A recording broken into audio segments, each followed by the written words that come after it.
നമസ്കാരം, ദീപിക ന്യൂസിലേക്ക് സ്വാഗതം. പ്രധാന വാർത്തകൾ.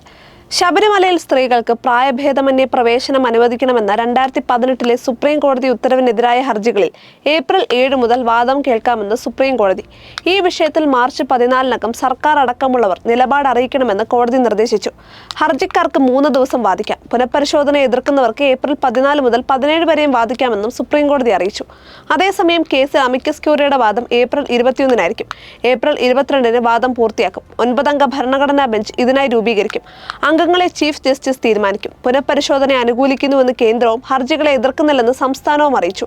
9-അംഗ ബെഞ്ചിന്റെ വിധിക്ക് അനുസൃതമായി 5-അംഗ ബെഞ്ച് വീണ്ടും ശബരിമല പുനഃപരിശോധനാ ഹർജികൾ പരിഗണിച്ച് അന്തിമ വിധി പുറപ്പെടുവിക്കും. നിയമസഭാ തെരഞ്ഞെടുപ്പ് അടുത്ത സാഹചര്യത്തിൽ സംസ്ഥാന സർക്കാരിന് ഹർജികൾ നിർണായകമാകും. വിഷയത്തിൽ ഇനി സർക്കാരിന്റെ നിലപാട് എന്തായിരിക്കുമെന്ന ചർച്ചകൾ വരും ദിവസങ്ങളിൽ സജീവമാകും. മാർച്ച് 14-ന് മുൻപ് നിലപാട് അറിയിക്കണമെന്ന സുപ്രീം കോടതി ഉത്തരവ് സംസ്ഥാന സർക്കാരിന് വലിയ തലവേദനയാകും. നേരത്തെ സുപ്രീം കോടതി വിധിയെ അനുകൂലിക്കുന്ന നിലപാടാണ് സർക്കാർ സ്വീകരിച്ചിരുന്നത്. എന്നാൽ തെരഞ്ഞെടുപ്പിൽ തിരിച്ചടിയുണ്ടായതോടെ പിന്നീട് ഈ വിഷയത്തിൽ സർക്കാർ വൃത്തങ്ങൾ നിശബ്ദതയിലായിരുന്നു. ഇതിനിടയിലാണ് വിഷയം ഇപ്പോൾ വീണ്ടും സജീവമായിരിക്കുന്നത്. ശബരിമല യുവതീ പ്രവേശനം സംബന്ധിച്ച വിഷയത്തിൽ ഇടത് സർക്കാരിൽ പ്രതീക്ഷയുണ്ടെന്ന പ്രതികരണവുമായി NSS general secretary Sukumaran Nair. ആചാര സംരക്ഷണത്തിനായി സംസ്ഥാന സർക്കാർ നിലപാടെടുക്കുമെന്ന് പ്രതീക്ഷിക്കുന്നു. സംസ്ഥാന സർക്കാരും ദേവസ്വം ബോർഡും ശബരിമലയിൽ യുവതീ പ്രവേശനമാകാമെന്ന മുൻ നിലപാട് തിരുത്തണമെന്നും സുകുമാരൻ നായർ ആവശ്യപ്പെട്ടു. വരാനിരിക്കുന്ന തെരഞ്ഞെടുപ്പിനെയും രാഷ്ട്രീയത്തെയും ഇതുമായി കൂട്ടിക്കുഴയ്ക്കുന്നില്ല എന്നും അദ്ദേഹം പറഞ്ഞു. ശബരിമല യുവതീ പ്രവേശനവുമായി ബന്ധപ്പെട്ട് സർക്കാർ തിരുത്തേണ്ടത് തിരുത്തണമെന്ന് SNDP യോഗം ജനറൽ സെക്രട്ടറി വെള്ളാപ്പള്ളി നടേശൻ.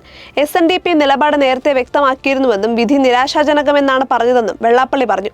യുവതീ പ്രവേശനം നടപ്പാക്കാൻ ശ്രമിക്കുന്നത് ശരിയല്ല. സ്ത്രീകൾ ശബരിമലയിലേക്ക് പോകരുത് എന്ന് അപേക്ഷിക്കുന്നുവെന്നാണ് താൻ പറഞ്ഞത്. കേരളത്തിലെ പ്രബുദ്ധരായ സ്ത്രീകൾ ശബരിമലയിലേക്ക് പോകില്ലെന്നും വെള്ളാപ്പള്ളി കൂട്ടിച്ചേർത്തു. നിയമസഭാ തെരഞ്ഞെടുപ്പ് അടുത്തിരിക്കെ ആസാമിൽ കോൺഗ്രസിന് വൻ തിരിച്ചടി. മുൻ സംസ്ഥാന അധ്യക്ഷൻ ഭൂപൻ ബോറ പാർട്ടിയിൽ നിന്നും രാജിവെച്ചു. കോൺഗ്രസ് അധ്യക്ഷൻ രാജിക്കത്ത് നൽകിയ ബോറ ഉടൻ BJPയിൽ ചേരുമെന്നാണ് വിവരം. പാർട്ടിയിൽ താൻ അവഗണിക്കപ്പെട്ടെന്നും രാജിക്ക് കാരണം പാർട്ടിക്കുള്ളിൽ നേരിടുന്ന അവഗണനയാണെന്നുമാണ് ബോറ രാജിക്കത്തിൽ ആരോപിക്കുന്നത്.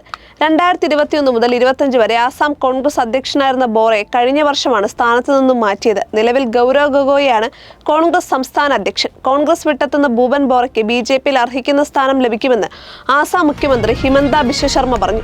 ആർട്ടിഫിഷ്യൽ ഇന്റലിജൻസ് മേഖലയിലെ ആഗോള ശക്തിയാകാൻ ലക്ഷ്യമിട്ട് ഇന്ത്യ ആതിഥേയത്വം വഹിക്കുന്ന ബൃഹത്തായ AI ഉച്ചകോടിക്ക് തുടക്കമായി. ലോകത്തെ സാങ്കേതിക വിദ്യാ പ്രമുഖരും നിക്ഷേപകരും നയരൂപകർത്താക്കളും ഒത്തുചേരുന്ന ഇന്ത്യ AI ഇംപാക്ട് സമ്മിറ്റ് മേഖലയിൽ രാജ്യത്തിന്റെ കരുത്ത് തെളിയിക്കാനുള്ള വേദിയാകും. 19-20 നടക്കുന്ന സമാപന സമ്മേളനത്തിൽ ഫ്രഞ്ച് പ്രസിഡന്റ് ഇമ്മാനുവൽ മാക്രോൺ മുഖ്യപ്രഭാഷണം നടത്തും. തുടർന്ന് പ്രധാനമന്ത്രി നരേന്ദ്രമോദി പ്രതിനിധികളെ അഭിസംബോധന ചെയ്യും. ഗൂഗിൾ CEO സുന്ദർ പിച്ചൈ, ഓപ്പൺഎയുടെ Sam Altman, Anthropic CEO Dario Amodei, മെറ്റയുടെ അലക്സാണ്ടർ വാങ് തുടങ്ങിയ സാങ്കേതിക ലോകത്തെ പ്രമുഖർ ഉച്ചകോടിയിൽ പങ്കെടുക്കുന്നുണ്ട്. കൂടാതെ യാൻ ലെഗുൻ, ആർത്തർ മെൻഷ് തുടങ്ങിയ പ്രശസ്ത ഗവേഷകരും ചർച്ചകളുടെ ഭാഗമാകും. രാജ്യത്തെ ജനങ്ങളുടെ ഡിജിറ്റൽ വിവരശേഖരവും ആധാർ അടക്കമുള്ള ശക്തമായ ഡിജിറ്റൽ ഇൻഫ്രാസ്ട്രക്ചറും ഉപയോഗപ്പെടുത്തി AI രംഗത്ത് കുതിച്ചുചാട്ടം നടത്താനാണ് രാജ്യത്തിന്റെ ലക്ഷ്യം. ശബരിമലയിലെ ദ്വാരപാലക ശില്പങ്ങളിൽ നിന്നും കട്ടിളപ്പാളിയിൽ നിന്നും നഷ്ടപ്പെട്ട സ്വർണത്തിന്റെ മൊത്തം കണക്കെടുപ്പ് പൂർത്തിയാകുന്നു. 1.7 കിലോഗ്രാം സ്വർണത്തിന്റെ കണക്കാണ് പ്രാഥമികമായി പുറത്തുവരുന്നത്. BSSയിൽ നിന്നുള്ള ശാസ്ത്രീയ പരിശോധനയുടെ ഫലം കൂടി വന്നതിനു ശേഷമേ അന്തിമ കണക്ക് ലഭിക്കൂ. ഇതായിരിക്കും കോടതിയെ അറിയിക്കുക. ദ്വാരപാലക ശില്പപാളികളിൽ നിന്നുമാണ് കൂടുതൽ സ്വർണം നഷ്ടമായത്. കാട്ടുപന്നി കുറുകെ ചാടിയതിനെ തുടർന്ന് നിയന്ത്രണം വിട്ട് ഓട്ടോറിക്ഷ മറിഞ്ഞ് മത്സ്യവില്പനക്കാരനായ ഗൃഹനാഥൻ മരിച്ചു. കൂത്തുപറമ്പ് നരവൂരിലെ അവിട്ടം ഹൗസിൽ N പ്രദീപനാണ് മരിച്ചത്. കതിരൂർ 3-ാം മൈലിൽ വെച്ച് ഇന്ന് പുലർച്ചെ 5-ഓടെയായിരുന്നു സംഭവം. തലശ്ശേരി മാർക്കറ്റിൽ നിന്നും ഓട്ടോയിൽ വിൽപ്പനയ്ക്കുള്ള മത്സ്യവും എടുത്ത് നരവൂരിലേക്ക് പോവുകയായിരുന്നു പ്രദീപൻ. 3-ാം മൈൽ ടൗണിന് സമീപം പന്നി കുറുകെ ചാടിയപ്പോൾ ഓട്ടോ നിയന്ത്രണം വിട്ട് മറിയുകയായിരുന്നു. കൊല്ലം പുനലൂർ ചാലിയക്കരയിൽ കഴിഞ്ഞയാഴ്ച കാട്ടുപന്നി ആക്രമണത്തിൽ തോട്ടം തൊഴിലാളി മരിച്ചിരുന്നു.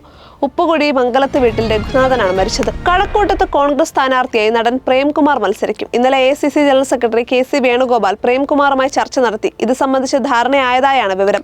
പ്രതിപക്ഷ നേതാവ് ഉൾപ്പെടെയുള്ള നേതാക്കളും പ്രേംകുമാറുമായി സംസാരിച്ച് എല്ലാ പിന്തുണയും ഉറപ്പു നൽകി. അതിനിടെ പാർട്ടിയുമായി ഇടഞ്ഞു നിൽക്കുന്ന പ്രേംകുമാറിനെ അനുനയിപ്പിക്കാനുള്ള CPM നീക്കങ്ങൾ ഫലം കണ്ടില്ല. പ്രേംകുമാറിനെ നേരിൽ കണ്ട് ചർച്ച ചെയ്യാനായി മുതിർന്ന നേതാവ് കടകംപള്ളി സുരേന്ദ്രൻ അദ്ദേഹത്തിന്റെ വീട്ടിലെത്തിയെങ്കിലും കൂടിക്കാഴ്ച സാധ്യമാകാതെ മടങ്ങി.